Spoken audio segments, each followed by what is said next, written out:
And Shirley, thank you very much for that introduction. And if I could just say thank you to the IHM, because I am a companion of the IHM, well, thank you myself, but thank you for extending the invitation to the ambassadors from the Academy of Fabulous Stuff, who are our guests here this afternoon. Put your hands up, the ambassadors. Have a look at, there's plenty of you here.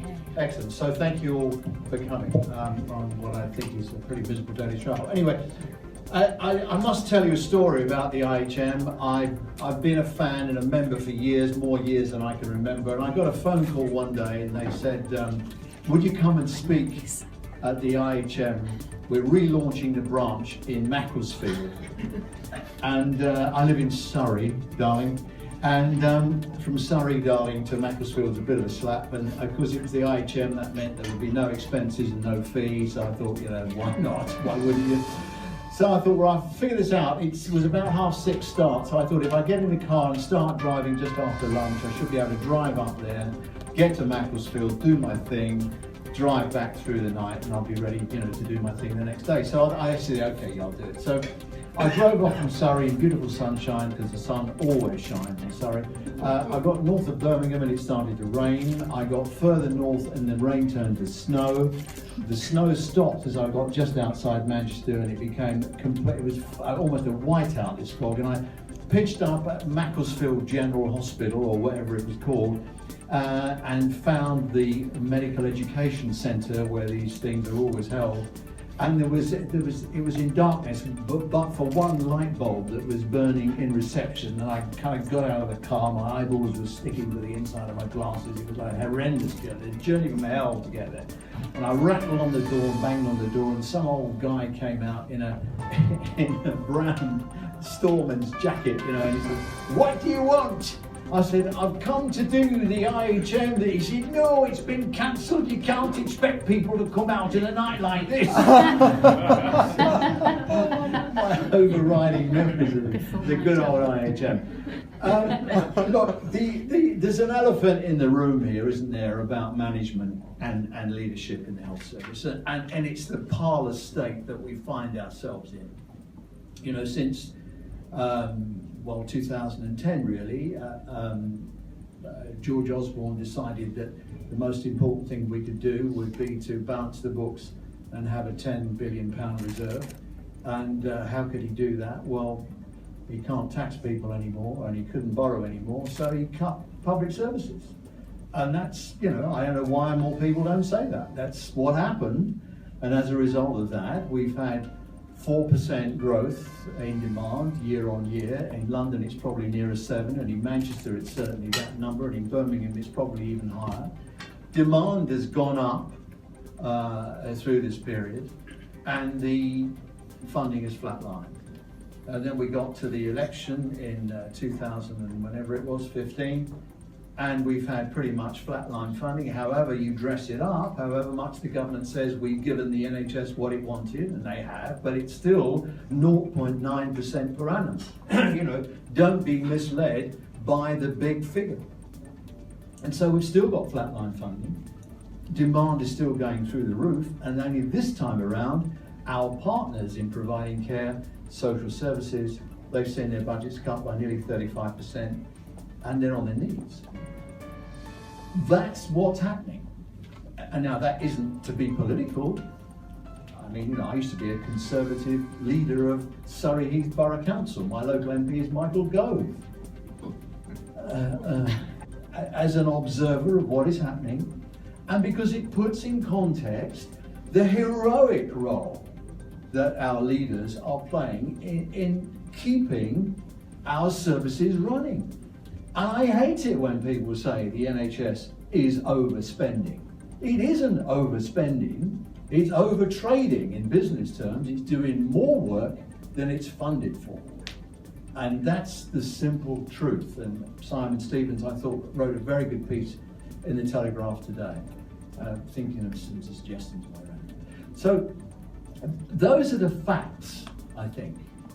And so why would you want to take on a leadership role under those circumstances? And if you look at what's happening here, I hope you can all read it. It was sponsored by Specsavers for people who like. unrealistic demands on service delivery within available resources. That is the biggest reason why people don't want to be leaders in the NHS. Now, they're not all stupid, the people that took part in this poll. These were young, aspirant managers, and some senior people too. And you can see there what the problems are. And if you walk down there, lack of empowerment to implement change, lack of mentoring and support. I mean, who gets support when the CQC turn up and say, you don't have enough nurses, therefore this hospital is dangerous, therefore it is badly led, therefore, then the chief executive, what happens? The chief executive leaves, gets the sack, like he did in Addenbrooke. So you're from Addenbrooke, so you lost a fantastic guy through complete unrealistic stupidity on the part of the regulators. And I'm not saying that we shouldn't have high quality care, but what I am saying, how we go about it is important, and if we're going to support our managers, and we have to, that is what I mean. And now Jim Mackey, the Grim Reaper, who runs Not Monitor, whatever it's called these days, he said the same thing, and they've now arrived at some kind of an accommodation so that the CQC has a more realistic view of what the NHS can achieve. Because no hospital that I know has enough nurses. And we don't have enough nurses because in 2010, as part of the austerity program, nursing training posts were cut. And so we don't have enough in the system. So we brought them in from overseas. And now it looks like we're going to send them back. You know, we're in the grip of political lunacy. I probably won't get out of here. A little bit. And so if you go through all of these disincentives here, and you can see why it is, and none of these are homegrown. All of these are external influences that make the job undoable. And instead of being critical of people who run our hospitals and our services, we should regard them as heroic. Where else would you get someone running a hospital with more than 57 specialties, more than 5,000 staff, more responsibility than God has on a daily basis, for 180,000 a year, no shares, no company car, and no thanks? It's heroic. It's an heroic job.